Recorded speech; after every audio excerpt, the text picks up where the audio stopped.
Now it's the next day and the racing is over. I didn't really know what to expect from racing the bike. I want to show it to you here in a moment.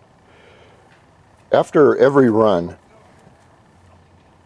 in the 8th mile, you come back around towards your starting area, and there's a small booth that they give you a detailed computerized ticket on how fast that you went, or I went.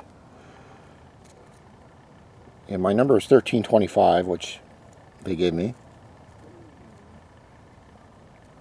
The reaction time is the time, I believe, between when the light turns green and you take off. And mine was 0.184, which is absolutely ridiculous. They want you to have that at 0. And then the low reaction is 60, 330, and 660. I think those are feet. So we have 60, I believe it's 60 feet, and I did it in 2.4 seconds. That's pretty fucking fast. Then 330, and then 660. These might be yards too, I'm not sure. And then the miles per hour was 51.21, which I believe is, that might be metric or something, because I swore I was doing 70. But each one of these tickets is a race where I just raced through, went up. Sometimes I had the camera on, the helmet camera on, sometimes it was off. I just forget about it when I was racing. So I just hope it was in the right position. And of course it's first time, so all things will be better. But now we go back to the famous Dio moped. You see I have my racing numbers on there. They told me I had to get a marker and put 1320 on there, which I did. And after I got inspected, they put a little green dot up there to make sure that, you know, I had the right racing tires and that I had all the safety equipment.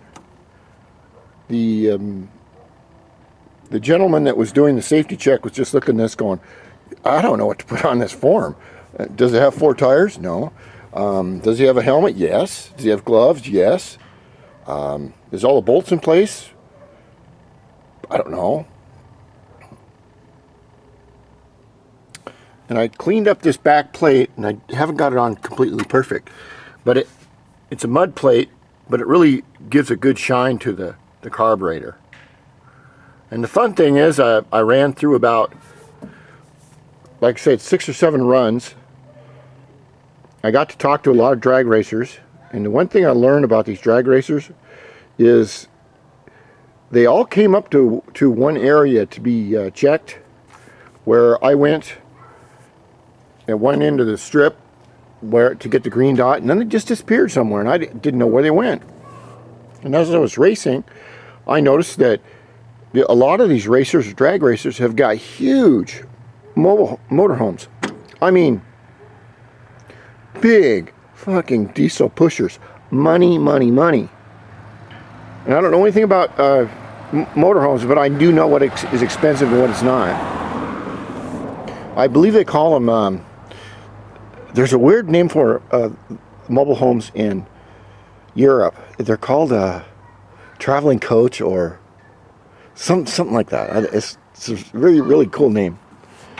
But these guys had the beautiful dragsters, as you've seen in the nighttime clips, but their motorhomes and everything else were even bigger and more expensive, and they all had them. But they're very, very nice people. And as you can see, I blew a little bit of oil, but not too much. Where that leak was in my Pirelli tires. And one guy was there that I first raced. He was a yellow truck. He had a 392 Hemi in his truck, and he said, "Oh, you got a Hemi badge." So he pulled me over, and it was kind of later at night, and he had a really nice, like a 53 yellow, some kind of truck, beautifully done. And he opens up the hood, and there's this gigantic, real Hemi engine in it with heads on it, you know, that were from here to down to here. And it was just really fun. But I said I would do it, and I did it. Next video.